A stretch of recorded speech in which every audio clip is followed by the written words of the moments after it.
আসসালামু আলাইকুম, স্বাগত জানাচ্ছি চ্যানেল সংবাদে, সঙ্গে আছে আমি আদিল আহমেদ শান। বিস্তারিত সংবাদের শুরুতেই জানিয়ে দিচ্ছি গিয়ার সংবাদ শিরোনামগুলো। করোনায় ক্ষতিগ্রস্ত অর্থনীতি পুনরুদ্ধারে ভারতে 20 লাখ কোটি রুপির প্যাকেজ, ঈদ ঘিরে 5 দিন সৌদি আরবে কারফিউ।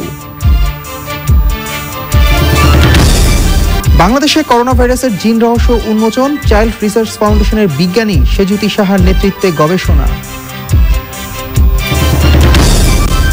হাজারের কাছাকাছি নতুন শনাক্তে, দেশে মোট আক্রান্ত 16,500, এ পর্যন্ত মোট মৃত্যু 250। অবিরাম করতালিতে করোনা ভাইরাসের বিরুদ্ধে সামনের সারির যোদ্ধাদের সম্মান, নিজ নিজ অবস্থান থেকে অংশগ্রহণ। এবং কর্মহীন পরিবহন শ্রমিকদের পরিবেশ অধিদপ্তর এবং প্রকৃতি ও জীবন ফাউন্ডেশনের ত্রাণ, পাশাপাশি সচেতনতার বার্তা।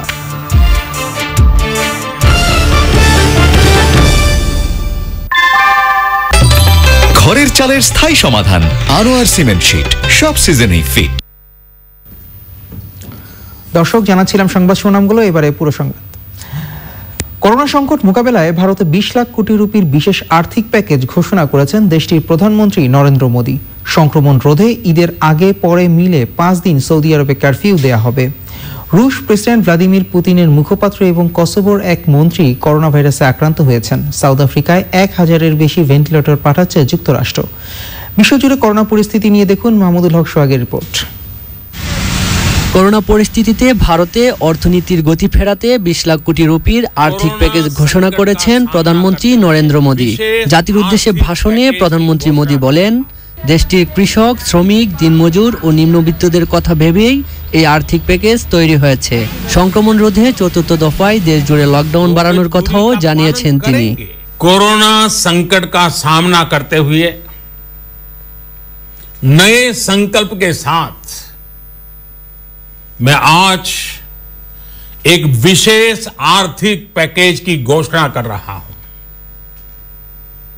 यह आर्थिक पैकेज आत्मनिर्भर भारत अभियान की अहम कड़ी के तौर पर काम करेगा। সৌদি আরবে 23 মে থেকে 27 মে পর্যন্ত ঈদ উল ফিতরের ছুটিতেও পূর্ণ লকডাউন ও কারফিউ থাকবে বলে জানিয়েছে দেশটির স্বরাষ্ট্র মন্ত্রণালয়। রাশিয়ার প্রেসিডেন্ট ভ্লাদিমির পুতিনের মুখপাত্র দিমিত্রি পেসকভ করোনা ভাইরাসে আক্রান্ত। হাসপাতালে চিকিৎসাধীন অবস্থায় পেসকভ জানান, 1 মাসেরও বেশি সময় আগে তিনি প্রেসিডেন্ট পুতিনের সঙ্গে দেখা করেছিলেন। যুক্তরাজ্যে করোনা পরিস্থিতির কারণে ছুটিতে কর্মীরা অক্টোবর পর্যন্ত 80% করে বেতন পাবেন বলে জানিয়েছেন দেশটির অর্থমন্ত্রী। ইতালিতে রমজান মাসের শেষ পর্যন্ত মসজিদ বন্ধ রাখা হবে।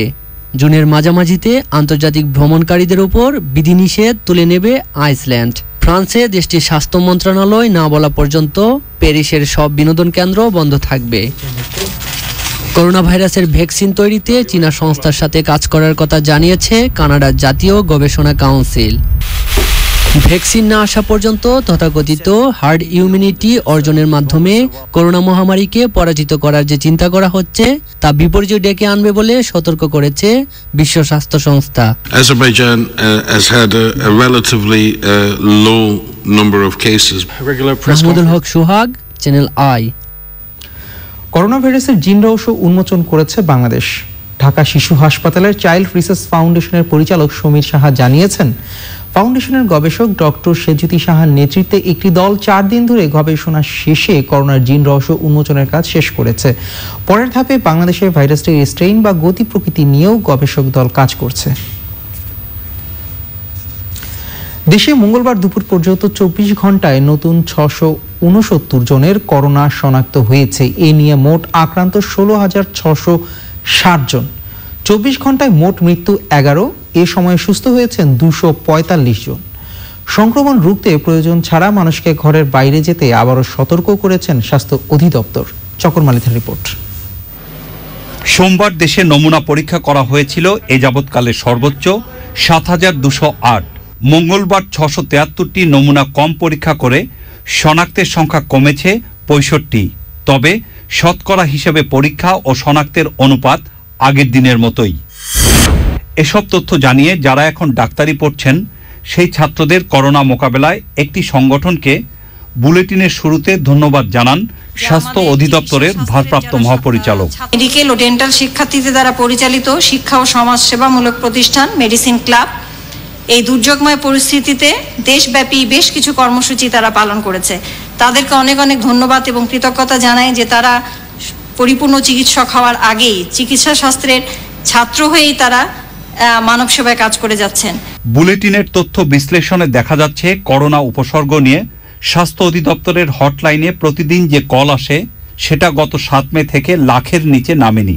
মঙ্গলবার দুপুর পর্যন্ত 24 ঘন্টায় নমুনা সংগ্রহ করা হয়েছে 6,845 জনের, পরীক্ষা হয়েছে 6,773টি, নতুন শনাক্ত 969 জন। আগের দিনের মতোই মৃত্যু সংখ্যা 11।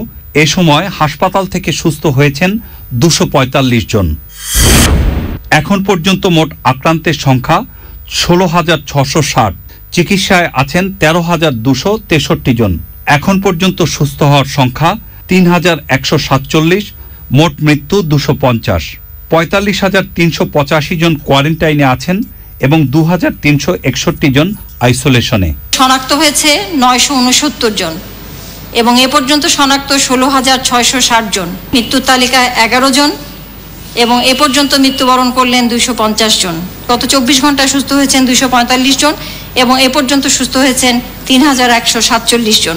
করোনা মোকাবেলায় রোগ প্রতিরোধ ক্ষমতা বাড়াতে প্রোটিনযুক্ত খাবারের পাশাপাশি তাজা ফল এবং প্রচুর পানি পান করতে বলেছেন ডক্টর নাসিমা সুলতানা। চকর মালিথা, চ্যানেল আই, ঢাকা। এবার স্বাস্থ্য বুলেটিনের বিশ্লেষণ। দিনের বুলেটিন ও সর্বশেষ পরিস্থিতি বিশ্লেষণ করে স্বাস্থ্য অধিদপ্তরের সাবেক পরিচালক এবং ঢাকা মেডিকেল কলেজের প্রাক্তন অধ্যক্ষ ডাক্তার মোহাম্মদ আবুল ফয়েদ চ্যানেল আইকে বলেছেন, যেসব জেলায় রোগী বেশি আছে সেখানে রোগী কমানোর কর্মকৌশল জোরদার করতে হবে। কন্ট্যাক্ট ট্রেসিংও বাড়াতে বলেছেন নিউরো মেডিসিনের এই বিশেষজ্ঞ অধ্যাপক। চলমান কর্মকৌশল সমূহ প্রয়োগের পরেও দেখা যাচ্ছে একজন রোগী অনেক রোগীকে ছড়াচ্ছে, অর্থাৎ আর নট এখন একের অধিক। যেসব জেলায় এখন রোগী 100-র অধিক সেখানে রোগী কমানো বা সাপ্রেশন কর্মকৌশল সমূহ জোরদার করা দরকার। আর যেসব জেলায় এখনো কম রোগী আছে তাদেরকে শনাক্তকরণ করে তাদেরকে বিচ্ছিন্নকরণ অর্থাৎ কন্ট্যাক্ট ট্রেসিং অত্যন্ত জোরালোভাবে করা দরকার।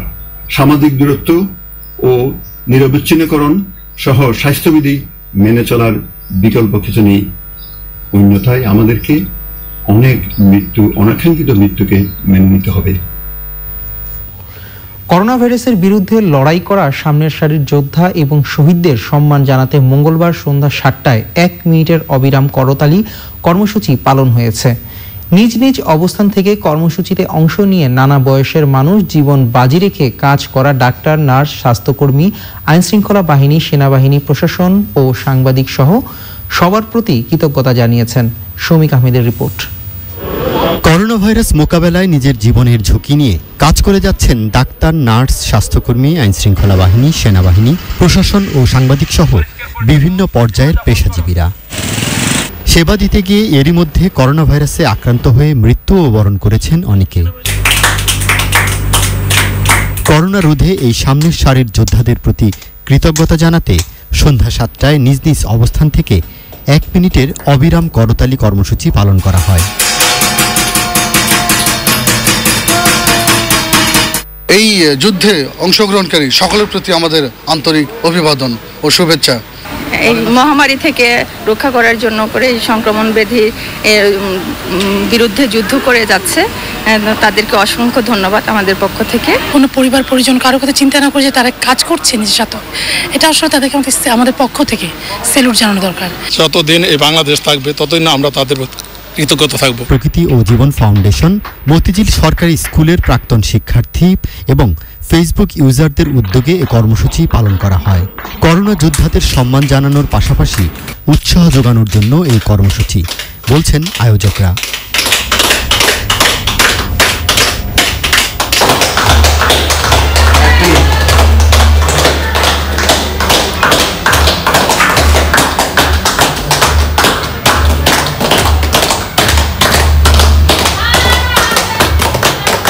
আমরা তালির মাধ্যমে আমাদের সম্মুখ সারির যোদ্ধাদের জন্য শ্রদ্ধা জ্ঞাপন করলাম। এই একই কর্মসূচি আমরা আগামী মঙ্গলবার 19শে মে একইভাবে পালন করব বিকেল 4টায়। আপনারা সবাই অংশগ্রহণ করবেন এই সম্মুখ সারির যোদ্ধাদের প্রতি শ্রদ্ধা নিবেদনের জন্য। 19 মে মঙ্গলবার বিকেল 4টায় আবারও করতালি কর্মসূচির মধ্য দিয়ে করোনার বিরুদ্ধে সামনের সারির যোদ্ধাদের সম্মান জানানোর আহ্বান জানিয়েছেন উদ্যোক্তারা। নিউ ইয়র্কের প্রবাসী বাংলাদেশিরাও অংশ নেন করতালি কর্মসূচিতে। চট্টগ্রাম ও খুলনা সহ দেশের বিভিন্ন এলাকায় সম্মুখ সারির করোনা যোদ্ধাদের করতালির মাধ্যমে অভিবাদন ও কৃতজ্ঞতা জানিয়েছে দেশবাসী। Soumik Ahmed, channel I, Dhaka. কর্মহীন পরিবহন শ্রমিকদের ত্রাণ দিয়েছে পরিবেশ অধিদপ্তর এবং প্রকৃতি ও জীবন ফাউন্ডেশন। রাজধানীর গাবতলীতে পরিবার নিয়ে দুর্ভোগে পড়া শতাধিক শ্রমিকের ত্রাণ দেওয়া হয়েছে। খাদ্য সহায়তার পাশাপাশি শ্রমিকদের দেওয়া হয়েছে সচেতনতার বার্তা। লুৎফর রহমান সোহাগের রিপোর্ট। করোনা ভাইরাসের কারণে লকডাউন পরিস্থিতিতে 1.5 মাস ধরে কর্মহীন পরিবহন শ্রমিকরা উপার্জন করতে না পারায় পরিবার নিয়ে বিপাকে আছেন তারা। অসহায় শ্রমিকদের পাশে দাঁড়িয়েছে পরিবেশ অধিদপ্তর এবং প্রকৃতি ও জীবন ফাউন্ডেশন। টিকে থাকতে খাদ্য সামগ্রী তুলে দেওয়া হচ্ছে তাদের হাতে। সাহায্যের পাশাপাশি পরিবেশ ভালো রাখতে সচেতন হওয়ার পরামর্শ দেওয়া হয়েছে শ্রমিকদের। আমি কয়েকদিন আগে চ্যানেল আই সংবাদে দেখলাম যে পরিবহন শ্রমিক ভাইয়েরা খুব কষ্টে আছে, তাদের গণপরিবহন বন্ধ। তো সাথে সাথে প্রকৃতি জীবন ফাউন্ডেশনের সাথে আলাপ করে যৌথভাবে প্রকৃতি জীবন ফাউন্ডেশন এবং পরিবেশ অধিদপ্তর মিলে আমরা কিছু খাদ্য সামগ্রী বিতরণের ব্যবস্থা নিয়েছি। আমি ভাবলাম এই সুবাদে আমরা কিছু যদি খাদ্য সামগ্রী বিতরণ করি আমাদের শ্রমিক ভাইদের কাছে, একই সাথে আমরা যদি তাদেরকে একটা অনুরোধ জানাই যে আমাদের নগর জীবনে যে শব্দ দূষণ এটা একটি বড় সমস্যা এবং তারা যেন হাইড্রোলিক হর্ন না বাজান। প্রকৃতি ও জীবন ফাউন্ডেশনের মতো বিত্তবানদেরও এগিয়ে আসার আহ্বান জানিয়েছেন শ্রমিক নেতারা। প্রকৃতি ও জীবন ফাউন্ডেশনকে আমি আমার অন্তরের অন্তঃস্থ থেকে ধন্যবাদ জানাই। তারা এই ক্রান্তিকালে এই প্রাদুর্ভাবের কারণে করোনা ভাইরাসের দুঃসময় যে সাধারণ মানুষের পাশে তারা দাঁড়াইছে। যারা বিদ্যমান ব্যক্তি আছে পাশাপাশি তাদের সবাইকে আমি আহ্বান জানাবো, যার যার সাধ্য অনুযায়ী যার যার জায়গা থেকে যতটুকু পারে আপনারা সাহায্য সহযোগিতা করবেন, অন্তত ওদেরকে বাঁচান একটু। ত্রাণ পেয়ে খুশি পরিবহন শ্রমিকরা। কাজকাম বন্ধ তো, তাই কারণে অভাবে ছিলাম। আমাদের কাজ বন্ধ তো 2 মাস ধরে, আমরা এখন বাসায় আছি। ত্রাণ পেয়ে আমরা খুব খুশি হয়েছি। অসহায় মানুষদের সহযোগিতায় কাজ করে যাবে প্রকৃতি ও জীবন foundation. Lutfar Rahman Sohag, channel I, Dhaka. দর্শক, সময় হয়ে গেল অশোক ইলান ইফাতরস বিরতি নিবার, আর বিরতির পর জানিয়ে ফিরছি।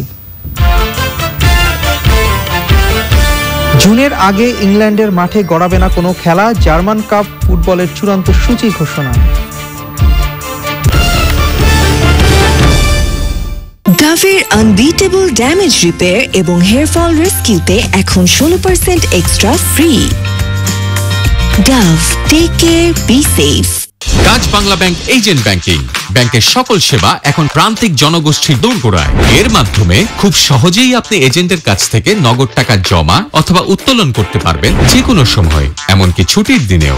Dutch Bangla bank agent banking, bank এখন হাতের মুঠোয়। ডাচ বাংলা ব্যাংক, আপনার বিশ্বস্ত সহযোগী। করোনা পরিস্থিতিতে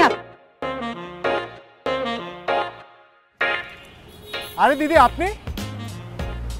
গুড মর্নিং ভাইয়া, কেমন আছেন? এই তো, আপনি আজ এখানে? আসলে হেড অফিসের অনেকেই হোম অফিস করছে, কিন্তু কিছু মানুষকে হেড অফিসে বসেই কাজ করতে হচ্ছে। যেহেতু আমি ইনহাউস ফিজিশিয়ান, তাই ওনাদের জন্য আমি এখানে আসছি। তো দিদি, আপনাকে যেহেতু পেয়ে গেলাম, করোনার ব্যাপারে আপনাকে কিছু প্রশ্ন করতে পারি? অবশ্যই, চলুন যেতে যেতে কথা হবে। দিদি, আমাদের অনেক কলিগ আছেন যারা 2-3 জন মিলে একসাথে মেসে থাকেন, সেক্ষেত্রে কি করা উচিত? আসলে সেক্ষেত্রে আমাদের যেটা করা উচিত, সবাইকেই অ্যাওয়ার করতে হবে আমাদের ক্লিনলিনেসের ব্যাপারে এবং হচ্ছে কি আমাদের সামাজিক দূরত্বটা বজায় রাখার ব্যাপারে। তো দিদি, প্লেট, গ্লাস, চায়ের কাপ এগুলোর মাধ্যমে কি করোনা ভাইরাস ছড়াতে পারে? অবশ্যই, যদি প্লেট, গ্লাস, চায়ের কাপ এগুলো কোনো ইনফেক্টেড পিপল ইউজ করে থাকে, সেক্ষেত্রে সেখান থেকে একজন নর্মাল মানুষের ছড়াতেই পারে যে কিনা ইনফেক্টেড না। দিদি, গরম পানি ব্যবহার করলে কি করোনা ভাইরাসের সম্ভাবনা কমে যেতে পারে? না, এই ধরনের কোনো তথ্য ওয়ার্ল্ড হেলথ অর্গানাইজেশন থেকে দেওয়া হয়নি। বাসার দরজা জানালা কি সবসময় বন্ধ করে রাখতে হবে? না, কেন? কোনো প্রয়োজন নেই। নর্মালি যেভাবে দরজা জানলা আমরা খুলে রাখি সেভাবেই আমরা খুলে রাখতে পারি দরজা জানলা। দিদি, বাচ্চাদেরকে কি এখন বাইরে খেলতে যেতে দেওয়া উচিত? না, আমাদের এখন যে দুর্যোগপূর্ণ অবস্থা চলছে সেই ক্ষেত্রে আমাদের আসলে বাচ্চাদেরকে এই অবস্থাটা কাটিয়ে ওঠার আগ পর্যন্ত অবশ্যই বাসায় রাখা উচিত, বাইরে খেলতে যেতে দেওয়া উচিত না। এই যে এখন যে আবহাওয়া পরিবর্তন হচ্ছে, এটার কারণে যে সর্দি কাশিগুলো হয়, সেক্ষেত্রেও কি সবার থেকে আলাদা ঘরে থাকা উচিত? এই ক্ষেত্রে আসলে কিছুটা সাবধানতা অবলম্বন করা উচিত, কারণ কোনটা কারা আসলে আমরা ইনফেক্টেড এটা বোঝাটা খুবই ডিফিকাল্ট। তাই যদি সর্দি কাশি হয় অবশ্যই পরিবারের সদস্যদের থেকে সামাজিক দূরত্বটা বজায় রাখা উচিত এবং ক্লিনলিনেস অবশ্যই। মোবাইল ব্যবহার করলে কি করোনা ভাইরাস ছড়াতে পারে? ছড়াতেই পারে। আমি যেই মোবাইল ইউজ করছি সেই মোবাইল যদি সেই করোনা ভাইরাসের জীবাণু থাকে কোনোভাবে এসে যায় এবং সেটা আমি আমার বাসায় যখন রাখছি, বাসায় রাখার পরে ক্লিন না করেই রাখলাম, তখন কি হচ্ছে, আমার বাচ্চা বা আমার ফ্যামিলি মেম্বার কেউ এটা এসে টাচ করলে পরে সেই জীবাণু তার মধ্যে চলে গেল, তো সেই ইনফেক্টেড হয়ে যাচ্ছে। এভাবে করে ইনফেকশনটা ছড়াতে পারে। ডায়াবেটিক রোগীদের কি কোনো বিশেষ কোনো নিয়ম মেনে চলতে হবে? আসলে আমাদের সবারই এই নিয়মগুলো মেনে চলতে হবে, যে নিয়ম করে হাত ধোয়া, পরিষ্কার পরিচ্ছন্নতা রক্ষা করা, যে সাবান এবং অ্যালকোহল বেল হ্যান্ড স্যানিটাইজার দিয়ে হাত ধোয়া, প্লাস গিয়ে সামাজিক দূরত্বটা বজায় রাখা। আর ডায়াবেটিক বা হার্ট ডিজিজ পেশেন্টদের ক্ষেত্রে যেটা একটু জোর দিয়েই বলা, যে তারা যেন অবশ্যই তাদের নিয়মিত ওষুধগুলো সেবন করে সময় মতো। দিদি, রেস্টুরেন্টে কি আমি খেতে যেতে পারবো? কি দরকার ভাই, এখন যে দুর্যোগপূর্ণ অবস্থা চলছে তাতে করে অবশ্যই আমাদের এই জিনিসটা এড়িয়ে চলাটা দরকার। বাবা মা কি বাচ্চাকে কোলে নিতে পারবে? কেন না, অবশ্যই কোলে নিতে পারে, যদি না সে ইনফেক্টেড হয়। একটা টিস্যু কতবার ব্যবহার করা উচিত দিদি? একবারের বেশি না ভাইয়া। গরম আবহাওয়ার কারণে এই যে করোনা টিকতে পারে না গরম আবহাওয়ায়, এটা কি সত্যি? না ভাইয়া, ওয়ার্ল্ড হেলথ অর্গানাইজেশন তো এখনো সেই ধরনের কোনো কথা আমাদের বলেনি, বরং এটা বলছে যে এটা আসলে বেশি তাপমাত্রায় মরে যায়, এ ধরনের কোনো কথা আসলে তারা বলছে না। বিদেশ থেকে আমার কোনো বন্ধু অথবা আত্মীয় স্বজন আসলে সেক্ষেত্রে ওদের আশেপাশে কি থাকা উচিত?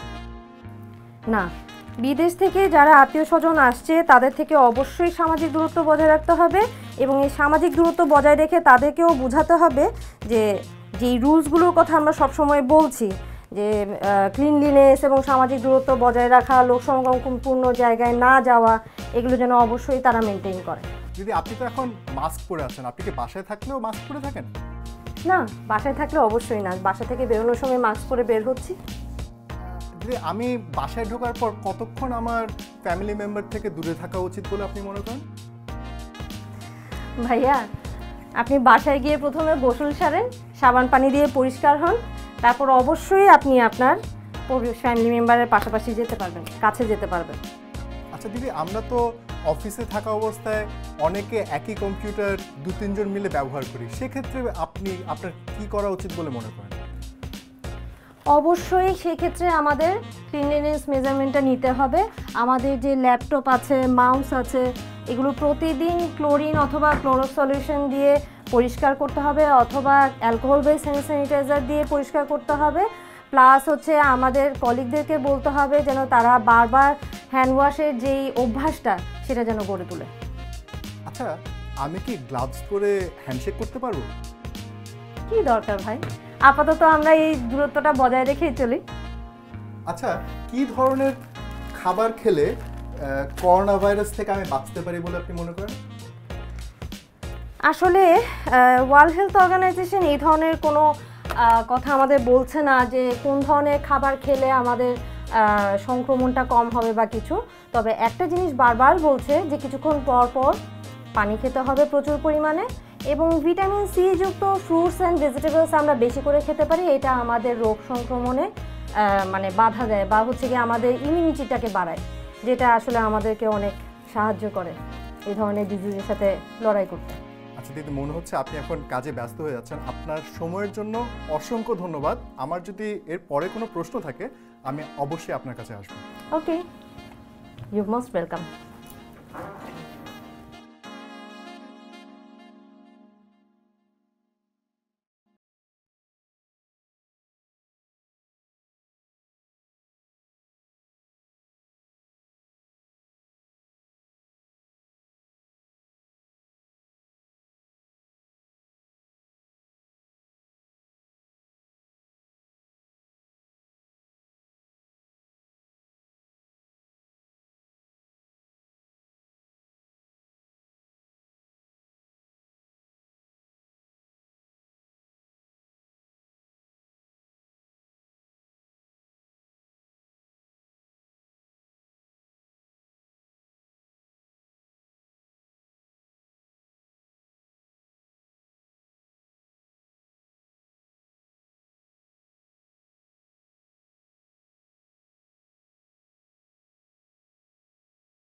নার্সসহ গুরুতর আহত হয়েছেন আরও 15 জন।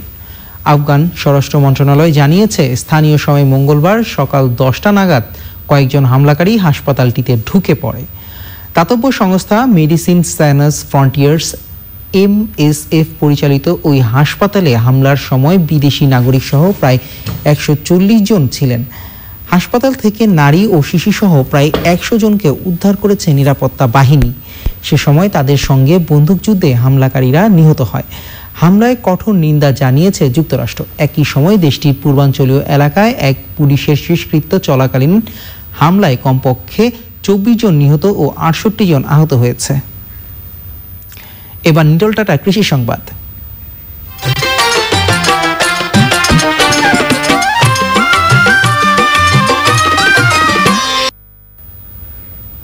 বজ্রপাত প্রতিরোধে দিনাজপুরের তাল গাছ লাগানো জনপ্রিয় হয়ে উঠেছে।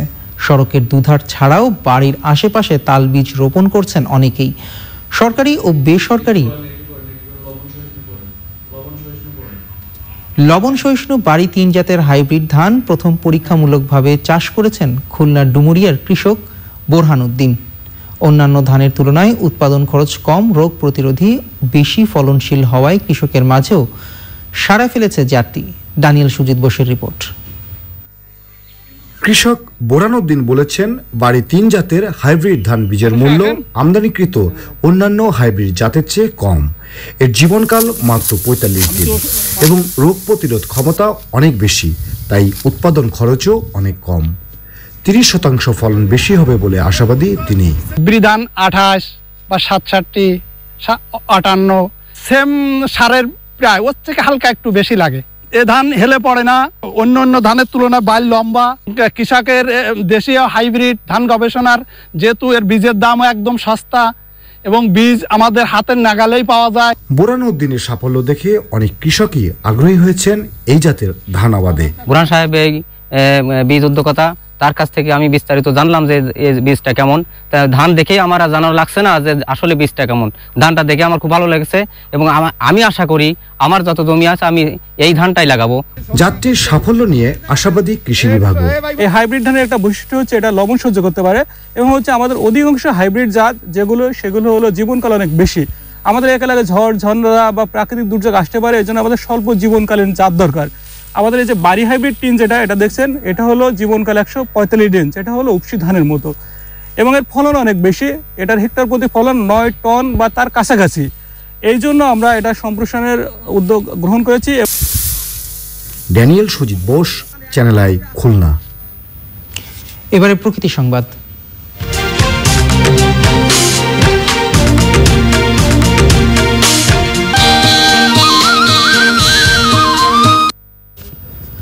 বজ্রপাত প্রতিরোধে দিনাজপুরে তালগাছ লাগানো জনপ্রিয় হয়ে উঠেছে।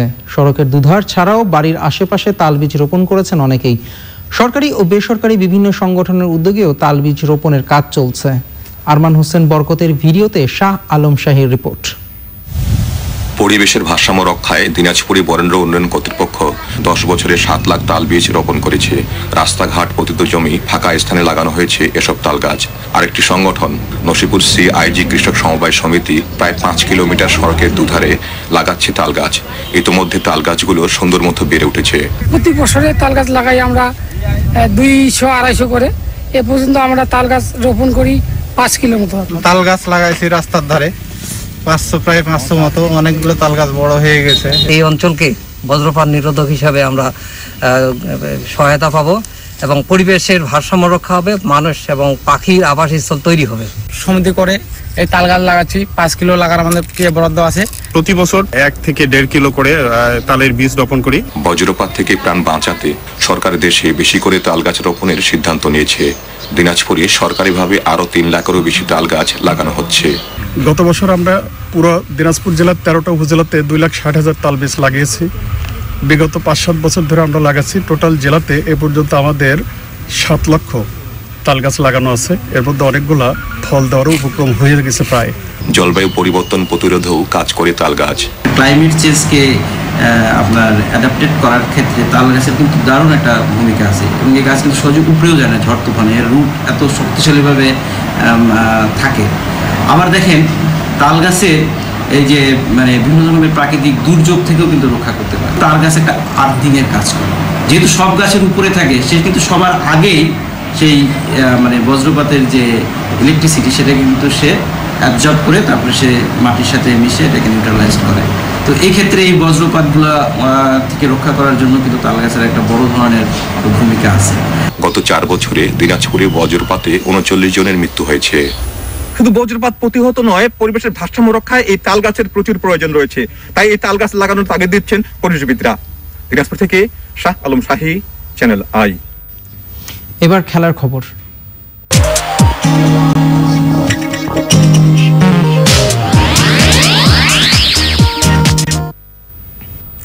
ব্রিটিশ প্রধানমন্ত্রী বরিস জনসন ঘোষণা করেছেন ইংল্যান্ডের মাঠের খেলা 1 জুনের আগে ফিরছে না। তবে ইতালি ও স্পেনে খেলা মাঠে ফেরানোর প্রস্তুতি জোর কদমে চলছে। ঘোষণা করা হয়েছে জার্মান ক্লাব ফুটবলের চূড়ান্ত সূচি।